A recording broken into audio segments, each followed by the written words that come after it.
What's up, guys? So today I haven't done a tutorial in quite a while. It's been a minute. So I'm gonna do one on a continuous parallel coil. So I was talking to some guy online and he was like, well, what the hell is that thing? I'm like, well, it's a parallel coil, but it's continuous. It's made out of one wire. And he had no idea what I was talking about. And come to think of it, with all the new vapors that are sort of coming into play here, and the sub-tanks and all this coil art, like these Caterpillar, Alien, Clapton, Fused Clapton, framed, stapled, this and that. That's an amazing side of vaping, but there's a completely other side which a lot of people kind of jumped past because it's not that interesting. It's along the production side, it's the art of sort of playing with the resistance of the wire and getting that to perform. So what I'm going to do is I'm going to build a continuous parallel build for you guys, and I'm going to run it on a parallel unregulated mech box, and hopefully it's good. Alright, so here we go. Alright, so we're going to start off with some 22 gauge wire. Any 22 gauge will be fine. Obviously, lower resistance wire will give you a lower resistance. Stuff like Canthal and whatnot will give a much higher resistance. So we're going to use bob wire, which is Vapergate's wire. Bob wire, if anyone was wondering, is it's a nichrome-based wire. It's been treated to sort of enhance the flavor, and it resists slightly higher than standard nichrome 80. So if you have a coil calculator, maybe run that at like 70, nichrome 70. So what you do, you get your wire, we're using 22 gauge today, and you want to roll it out. And I have, I'd roughly say about 2 feet worth, okay? Maybe a little more than that, more spin. So we're going to get 2 feet worth of wire.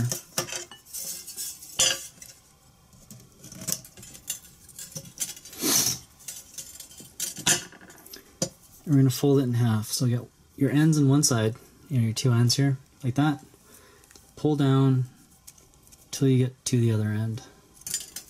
And we're going to crease and crimp this down as tight as we can. So let's get some needle nose.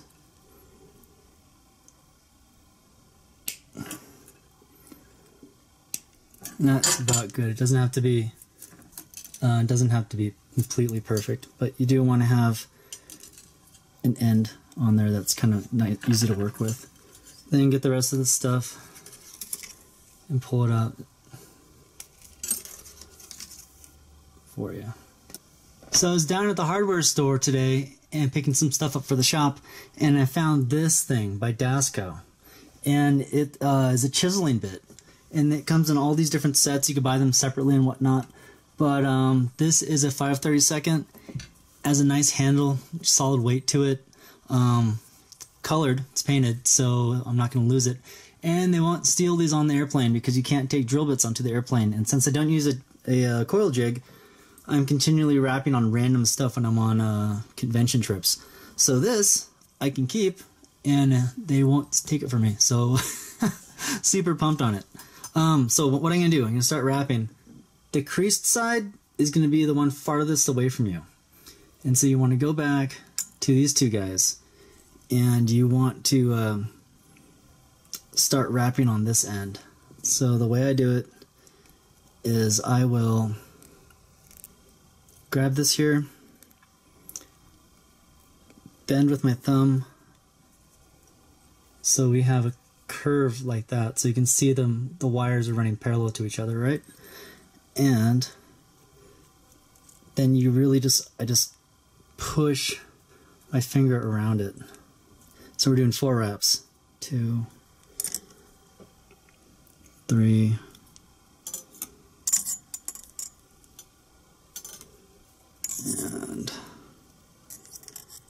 4. Okay. Then from here, what I will do is I will grab the pinched end and pull this as tight as I can. So these coils, the wraps, will remain fairly tight. And then I'm going to bend it here And I gotta apologize, guys. I'm not the prettiest builder. I kind of manhandle my wire. There's a lot of you guys out there that just kill me, that just crush these awesome builds. So take it for what it is. This is what I'm doing. Okay. Then on the other side here, you grab the short leads, grab each one and tug it, and then tug the other one.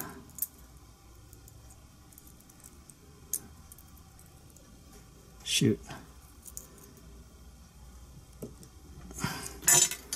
So you should have, at the end of the day here, a moderately good looking coil. Can you see that? Okay.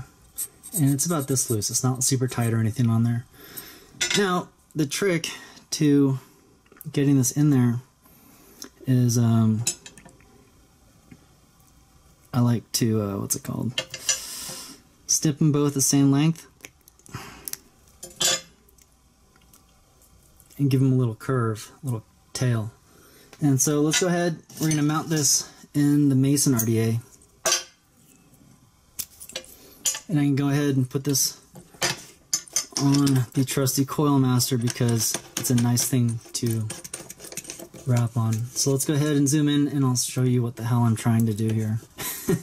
Alright, so when I wrap and whatnot and everything, I always wrap from the left side. So this longer side, the one with the crease, this guy, how did that happen? Damn it. Oh, it's when I pulled it. This will go to the positive side and the short one will go to the negative. So through, and then this guy, since you did the little hook, it just sort of pushes right in. It's supposed to. Fuck.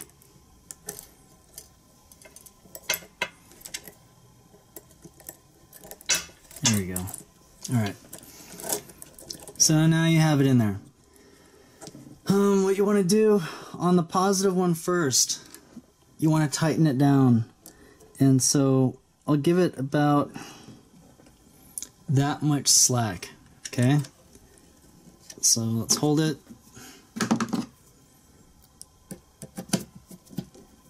Screw it down. Medium tight, not ridiculous. And so what you should be able to do with this now is get a flathead screwdriver, and what we're going to do is with these leads, we're going to do this and push them over. So let me change the angle so you can sort of see what I'm doing.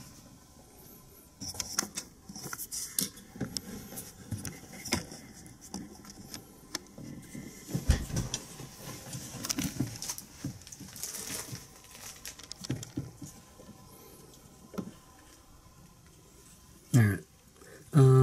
Also, pull this thing out to a little bit of a diagonal, like that, and then we're going to tighten this guy down. Medium tight also. Oh, now this one,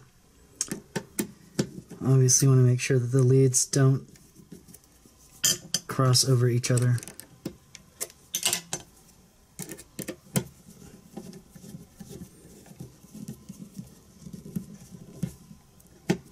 Okay, so here I'm going to get this and push on the side, and it's going to push both coils over. Both leads. So it's going to go like this. Sort of a down and to the right. Okay. Then push the whole damn thing over. And then on this side,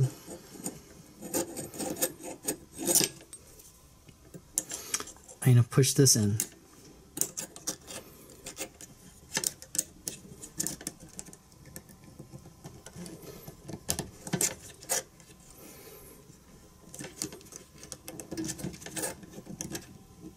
Now let's fix it up a little bit. Right here.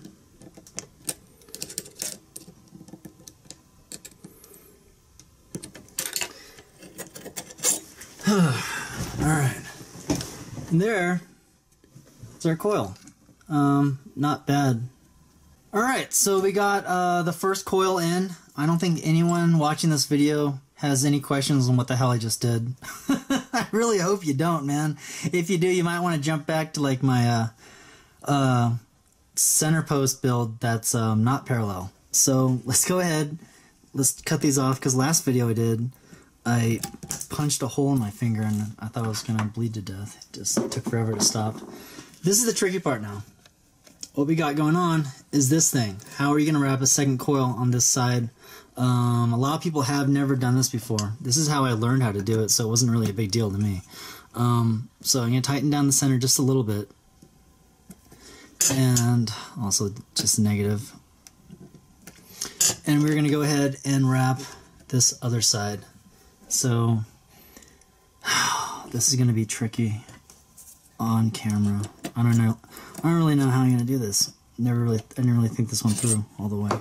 Okay, so typically this would be sitting on a box and I'd be holding it between my knees because that would be the easiest. So I'm going to do this up here. And you want to make sure that these two parallel wires, the resistance wire, aren't kinked all the way throughout, okay? It can be kinked towards the end because you're just not going to end up using it at all. So let's go ahead, and what I'm going to do is I'm going to start wrapping the coil about an inch away, inch and a half away from the deck. And we're going to do 4 wraps again. So 1, 2, 3, and 4. Okay. So now you have this coil sticking out that far from where your deck space is. And what we're going to do is grab your needle nose, and we are going to pull on your drill bit or whatever it is that you're using, and it's going to cinch the coil back down this way. So let me see if I can do this here, because this feels awkward as all living hell. And what you're going to do on your left hand or your right hand, depending on how you do this, is roll it a little bit so it aids in the coil taking up the slack. And you want to keep tension on your right hand. Oh, well, that came out better than I thought it was going to. Then you want to snip off a chunk here. So this is what you have left. You guys see? Is it in focus? Focusing, focusing, focusing. There you go. So that's what we got going on. So what we want to do is sort of guesstimate this same length on this side. So I'm going to tighten it up just a hair more.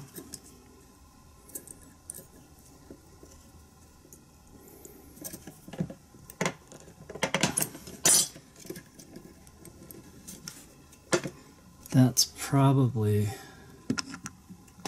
about right. I'm thinking that's about right. All right. Oh, here we go. All right. So 1, 2, 3, 4 over and under. Now I'm going to pull this through the post hole. As long as it stays on here, you should be good. So let's go ahead and loosen this post. Nice. Get your needle nose, and we're just going to sort of guide them through, okay?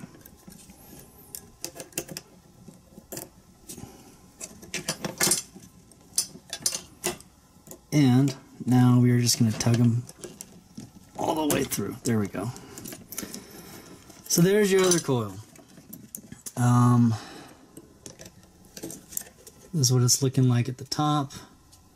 I'm going to go ahead and tighten down my other negative post, and I want to make sure that these guys, oops, There we go. These leads, again, are not crossed. You want to make sure that they're laying flat on each other because you want to have kind of an even pressure from your screw.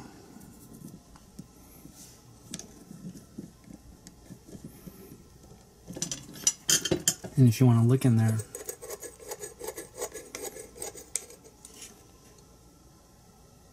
can you see it's focusing?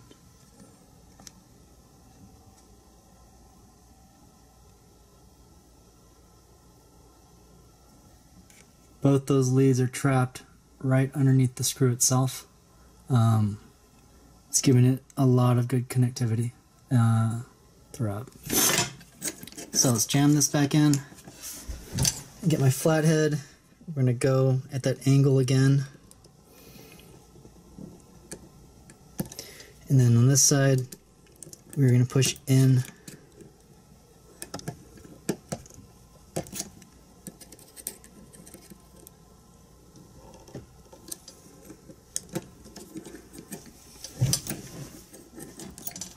Why is it not?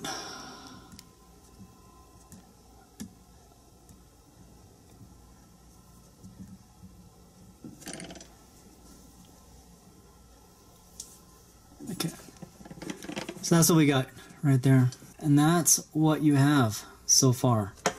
Now, what I'm shooting for is a .08, and for all you guys out there that want to build this low, this is a good way to do it, increasing your surface area without using ridiculous wire. If I would recommend a .08 to anybody, well, you know, technically it's not the safest build. It's about half a, it's like a .05 under what a 30 amp battery should be rated at. But hey, man, I like this vape. I'm still here. I don't think that it poses too much of a risk to anyone that has any common sense. This does not like the resistance, and I'm betting it's because it's just too low. Yeah, I'm gonna have to put this thing on a tube or something like that. Hold on. Alright, so I'm a freaking mess today, but I got this El Diablo box, the Diablo, and Gilbert gave this one to me. It's made out of brass, and he only made 10 of these, so this was a cool one. So let's go ahead and start pulsing this thing.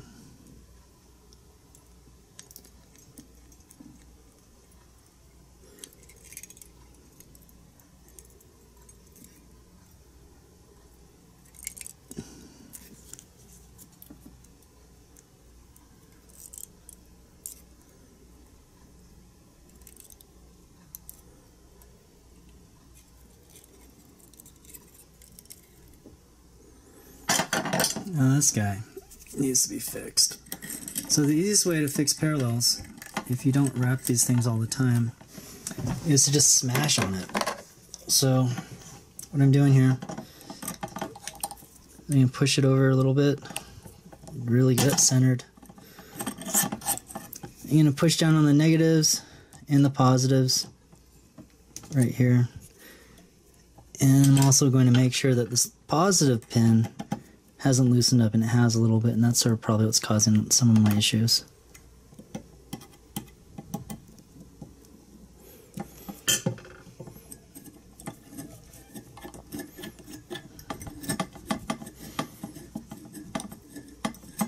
Much better looking.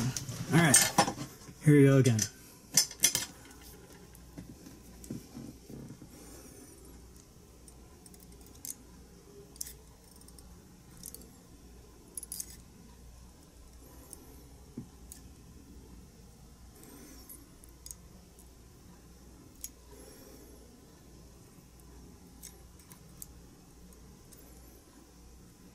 Pretty even glow.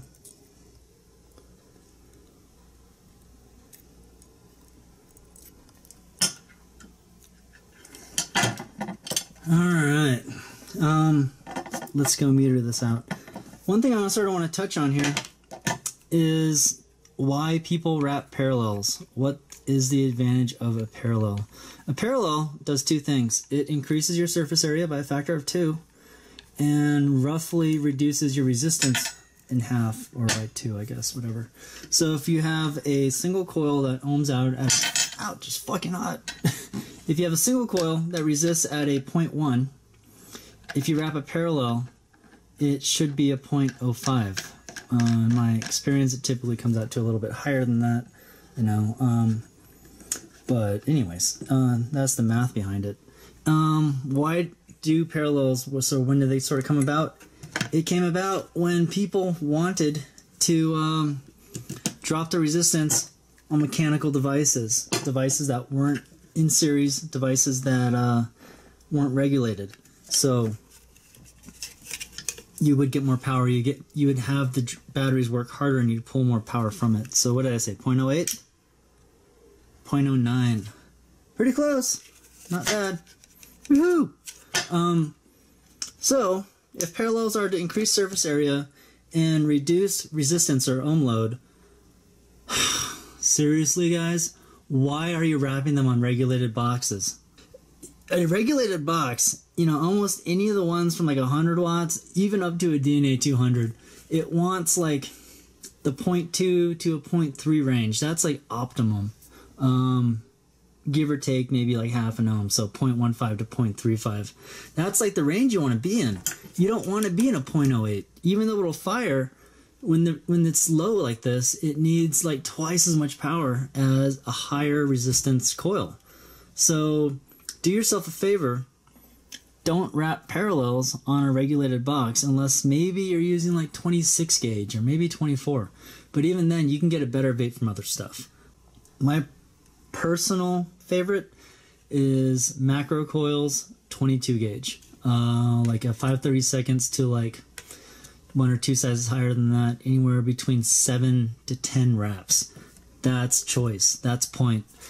Everything else, I mean, if you go lower, yeah, you could wrap a regulated 18 or 20 gauge, but dude, you're kind of defeating the purpose. And if you get all clever and you want to make it a parallel, to each their own, but you're not maximizing the power output of your device. You will get more production with a slightly higher build, not using parallels. My rant.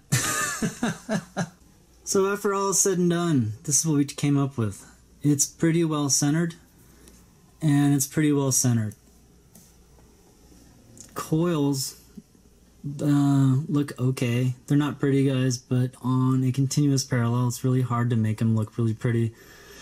Let's see, spend a bit of time on them, and since I'm just jamming this out on camera, it's gonna look like a hack. So, hey, apologize for that, but we're talking about production on this thing, okay? Leads. This guy, slightly longer than this one.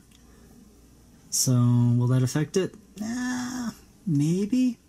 We'll find out. I wouldn't really worry about it too much. If it fires, yeah, see the one on the left fires just a tad bit faster. But it should be a good build. And let's wake this thing up and let's vape it, okay? Cool.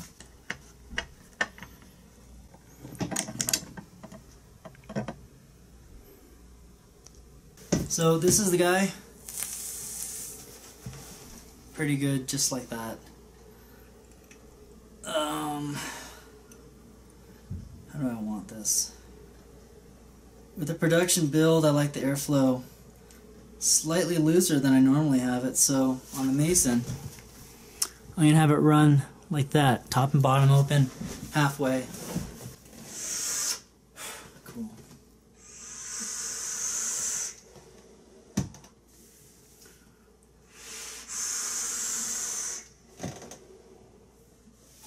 Woo!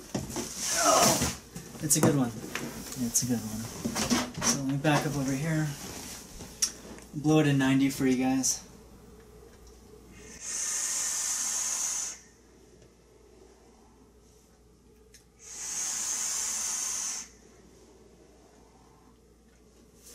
Nice. So I got this box at North Carolina. This is a parallel box. It's the first piece of stab wood I've ever owned. Never really gotten onto that whole stab wood kick, but here in Colorado it makes a lot of sense because the wood won't shrink since it's plasticized. I'm betting this is gonna hit harder. Yeah.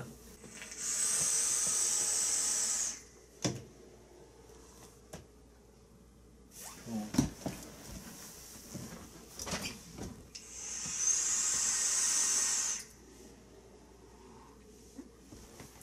One thing on the Masons you can do to sort of maximize your coil contact with your airflow is to flip the barrel upside down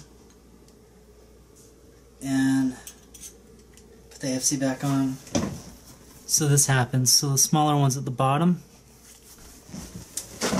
and I like the way it tastes, and it produces a very healthy amount of vapor this way.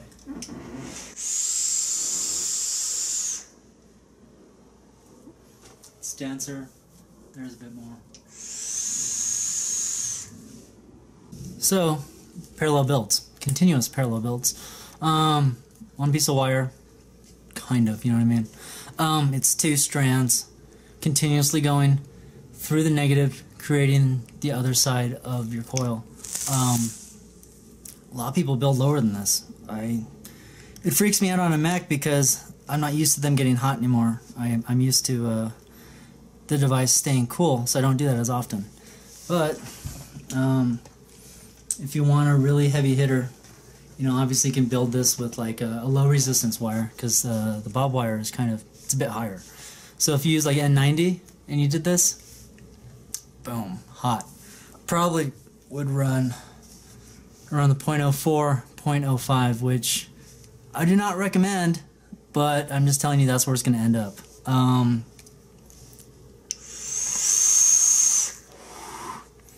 So for people that are making parallel builds on regulateds, unless there's something I'm missing out on because, you know, I'm in my own Yosh bubble here, tell me, because I don't know.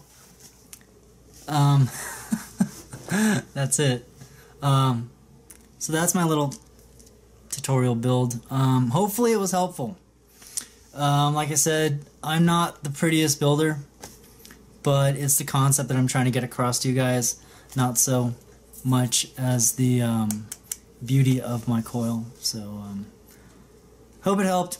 Enjoy.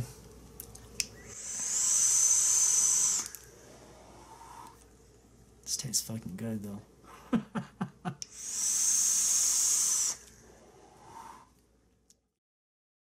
Tighten.